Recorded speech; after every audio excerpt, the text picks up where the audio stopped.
Children, today we will be studying Gauss's theorem in electrostatics. Now, to study Gauss's theorem, children, you have to know three things. Number one, what is an area vector? What is electric flux?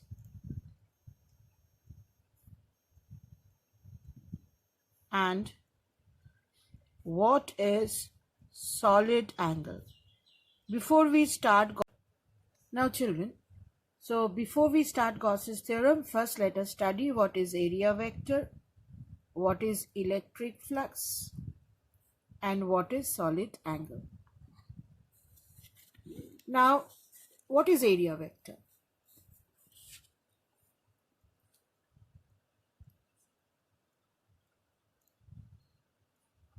Suppose you have an area, children. Area vector is represented by a vector which is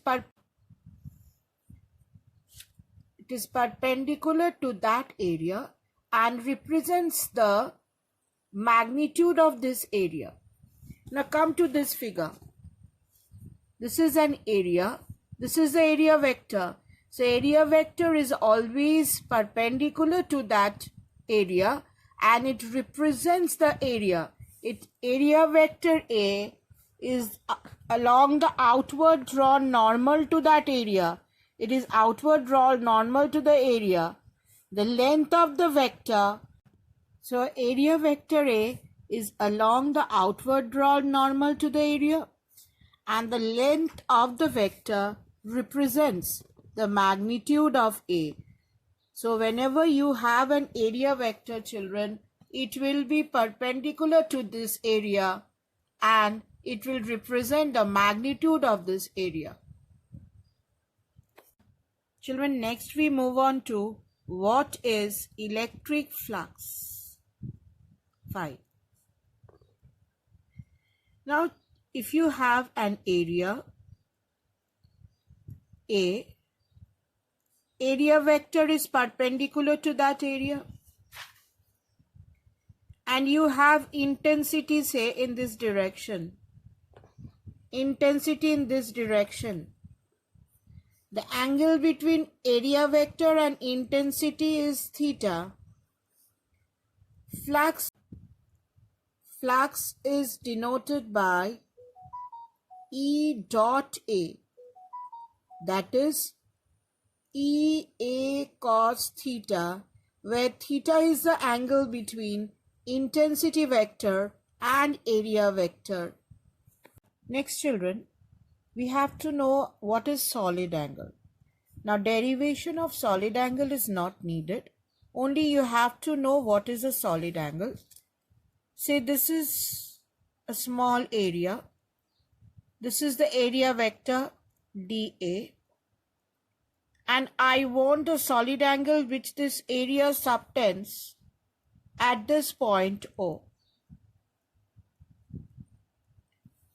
Now, let R be a unit vector directed from O. Let R be the vector directed from O away. This is the unit vector R. Let this angle be theta. Now, solid angle is this three-dimensional angle, right?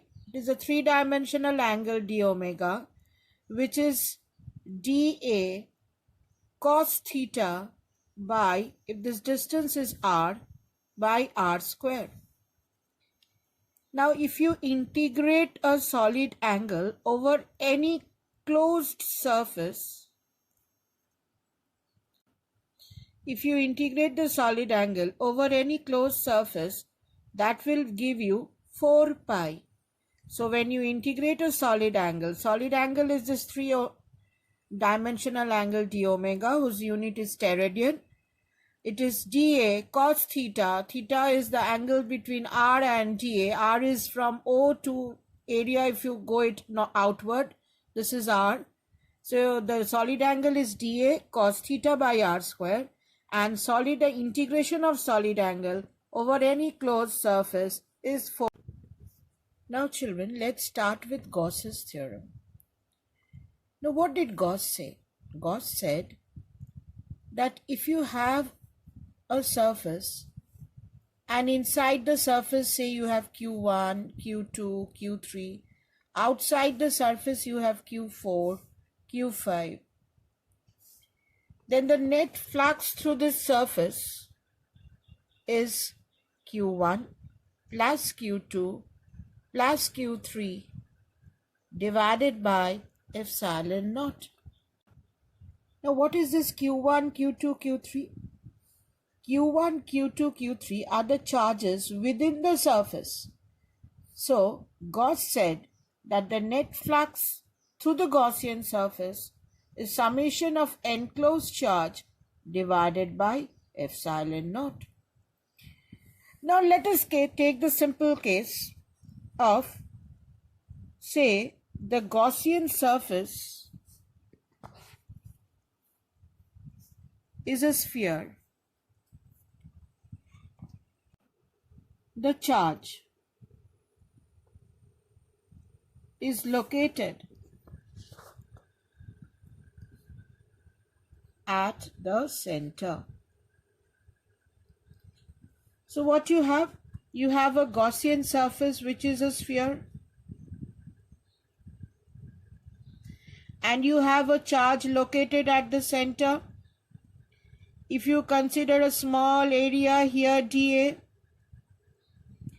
area vector and intensity, they are in the same direction. So children, this is the area vector. Intensity is also along this direction. Their angle between intensity and area is 0. So what is the flux to the small area d phi? Is E dot dA. This is E dA cos 0. Now what is intensity at a distance r from Q? It is Q by 4 pi. Now children, integration of dA is 4 pi r square. If you put the value of dA, this is 4 pi r square. 4 pi cancels out. R square cancels out. This becomes Q by epsilon naught. This is what Gauss said, that if you have a closed surface and a charge is located inside, then the flux is Q by epsilon naught, where Q is the enclosed charge. Now children, let us go to Gauss's theorem, where the Gaussian surface is a sphere, definitely, but the charge is not located at the center. Charge is located somewhere else. Now this is a small area vector, dA. Now intensity is in this direction, making an angle theta with dA.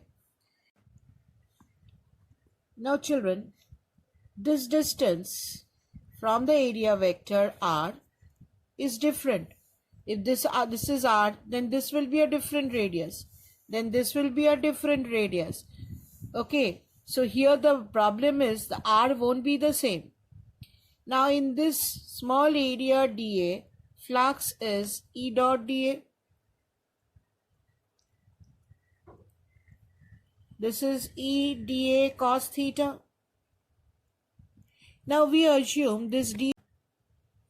Now children, we assume this dA is so small that within this small area dA, my r remains constant. R varies from different, this is r dash, this is r double dash, it varies from point to point. But we assume dA is so small that within this small dA, r remains constant. So E I can write as Q by 4 pi epsilon naught r square dA cos theta. Now children, if you remember, dA cos theta by r square, this was the solid angle d omega subtended by this area at this point. This was d omega. So I can write this as q by 4 pi epsilon naught d omega. Now if you want to get the total flux, what do you have to do? You have to integrate the solid angle. Children, if you integrate d omega over a closed, it becomes 4 pi. So it is q by 4 pi epsilon naught into 4 pi. So 4 pi cancels. What are you left with? Q by epsilon naught. This is what Gauss said. So remember, whether the charge is located at the center or anywhere else, as long as the charge is inside, the flux will be q by epsilon naught. Now suppose, children, the Gaussian surface is an arbitrary surface, right? It is not a sphere. Arbitrary surface. And the charge is located anywhere. Now if this comes in the exam, you're going to do for an arbitrary surface, right? So if you consider a small area here, this is my dA vector.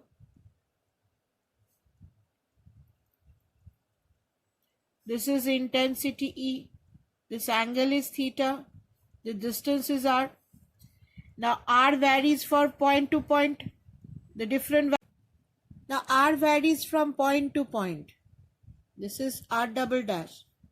The derivation will be the same, children. Here the flux will be through the small area E dot dA. So this becomes E dA cos theta. Theta is the angle between E and dA.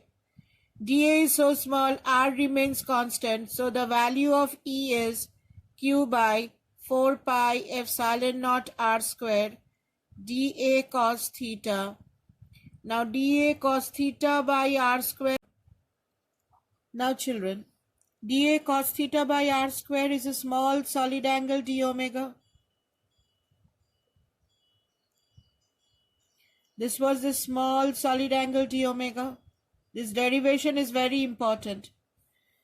Now if you find the total flux, this has to be integrated. This constant terms comes outside. Integration of d omega over the closed surface. Now what is this? This is 4 pi. So children, this is q by 4 pi epsilon naught. And this is 4 pi. 4 pi gets cancels. So it is again q by epsilon naught. So whether it is sphere, arbitrary surface, charge located anywhere, but it should be inside, net flux through the closed surface is enclosed charge. Flux is enclosed, summation of all the enclosed charge by epsilon naught. Now children, 2 points to note over here. Very, very important point. This is Newton. You have Newton with you. If there are several charges, say plus q1, plus q2, plus q3, minus q4, minus q5, then the net flux through the surface will be 1 by epsilon times q1 plus q2 plus q3 minus q4 minus q5 dot dot, which is summation q by epsilon naught. That is point number 1 to be noted. Suppose a charge q is outside the closed surface. It is outside the closed surface. So what happens? The total flux through the surface is 0. Why? Now here the cone cuts, it enters in dA and leaves through dA2. So the q cuts off the area dA1 where it enters and area dA2 where it leaves. So flux through dA1. Now this is at dA, the flux through dA1, what is it? Minus q by 4 pi epsilon naught d omega inward, and through dA2 is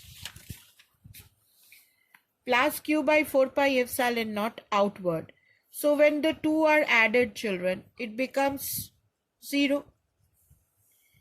Gauss's theorem is valid for a closed surface only. Now, electric flux, children, Gauss's theorem is valid only for closed surface, no matter whatever may be the shape and size. Electric flux passing through a closed surface depends upon the net charge enclosed only, not outside.